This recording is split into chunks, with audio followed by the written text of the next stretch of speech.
So I bought the lemons. They were about $4 a kilo at a local market. There's a very short season for these lemons.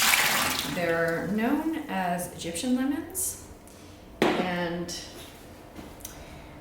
what I did is I soaked them in water for a couple hours. I just kind of wanted to get like residue off of them. I don't know if there's pesticides and whatnot. I didn't grow these, although I do have a small Egyptian lemon tree out back, which I harvested this year. These things are just absolutely the most delicious. They're eaten like a spice. Now, how you prepare them, you want the lemons to be able to ferment, so you give them a cut once, twice, and you put it in a jar. You do it with all the lemons. The classic version I've had is just the lemons itself, and I don't squeeze them. I just cut them like this.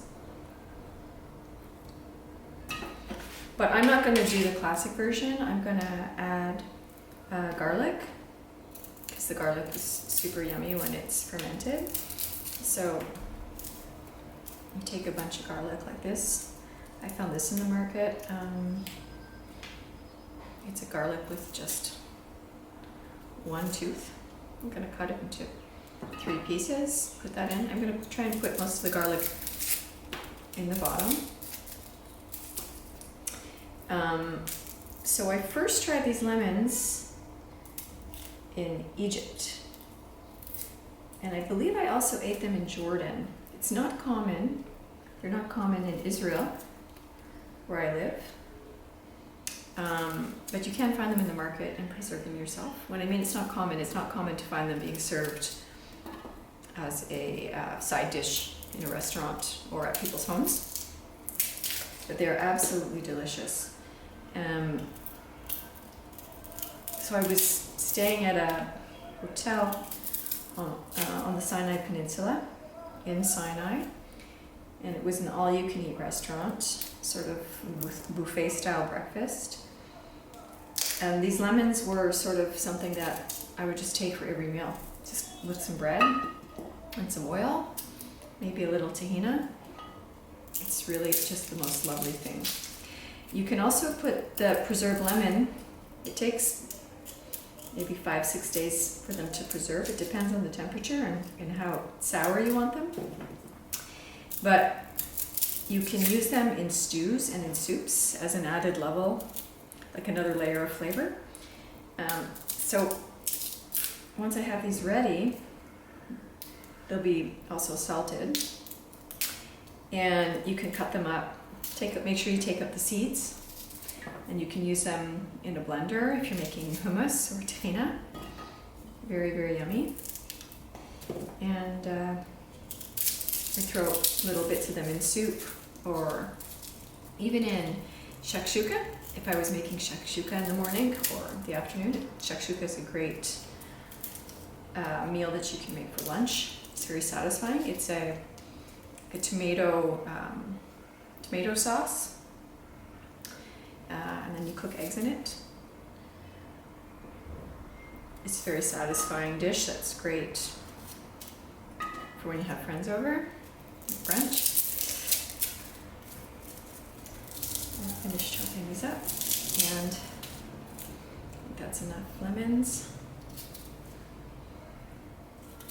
I'm going to get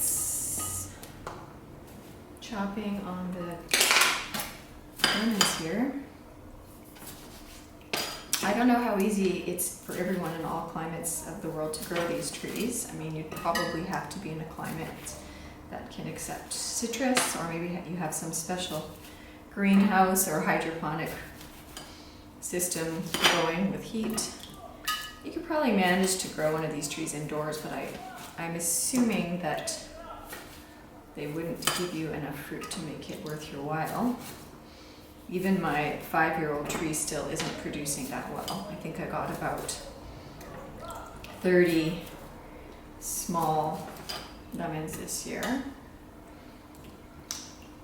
You can see they're a little bit bigger than a walnut, but and they're quite seedy on the inside. There are a lot of seeds. I don't bother taking them out. It's too much work, right?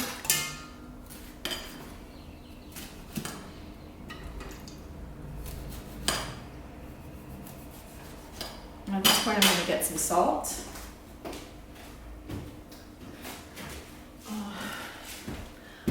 I'm not too fussy about what I do when I'm salting things. I don't weigh it or measure it.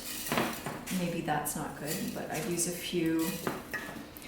You know, you lose some, you win some. Sometimes something becomes way too salty. But, you know, again, if you're using the pickled item, it's a bit wet now, like a spice, that shouldn't matter too much.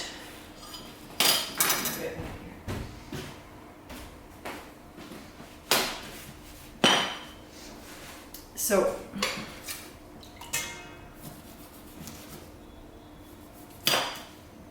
pickled lemons are quite expensive. Fermented lemons, whatever you want to call them. If you buy them in the shop, you can pay like $7 or $8 for a little jar. So, and there's nothing like making them at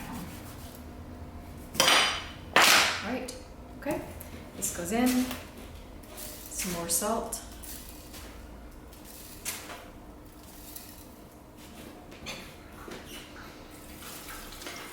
These lemons are so flavorful that I don't add other spices. Again, garlic is just for me the perfect complement. Now I put the garlic on the bottom because I don't want it to float up. Basically, you want to have all of the preserves. Whenever you make preserves, you don't want to have anything floating above the surface. You don't want this lemon, even a little tiny bit of it, to come above the surface of the water. So what I do is I have these ceramic stones that I've made. If anyone's interested in buying them, drop me a link in the comments. I own a ceramic studio that can produce them. But you can really just ask a local potter to make you some. These are high fire ware ceramic stones, and they're non-reactive.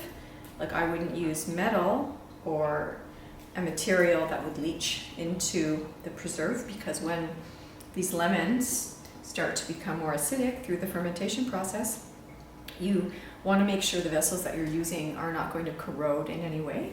That's why it's recommended to use glass or a glazed, or I guess you could use an unglazed ceramic vessel. That might be more complicated, but use a ceramic vessel that has a non-reactive glaze on the inside. And basically I want to make sure that these lemons are completely submerged, that no little garlic bits or anything's floating off the top. I don't put oil on it at this point because I want the air and the yeasts and the bacteria in the air to go through the system, but I don't want things floating on the top that will start rotting. Okay, but I will cover this with a lid, or you can even just use a plate. You don't want to screw it on, because when the fermentation process starts, you'll get a lot of gas and bubbling, and that can explode. So you want to cover it. You can use a piece of fabric with an elastic or a tie. You can use a plate. You don't want any kinds of flies or insects being able to climb into the system. Then basically you wait 5-6 days, and you can taste them, you can see the process, you can check them. I wouldn't put it in the sun. I put it in a warm place. It can be a dark place, in your kitchen, in your basement, wherever, and just leave it for 4 or 5 days and then check. And if you find that the lemons are satisfactorily sour and tangy and not bitter, right? The fermentation will take away the bitterness. Then you're ready. You may need a few more days. It really goes according to taste. When they're ready, you can put them in smaller containers in your refrigerator, and they'll last for months, really.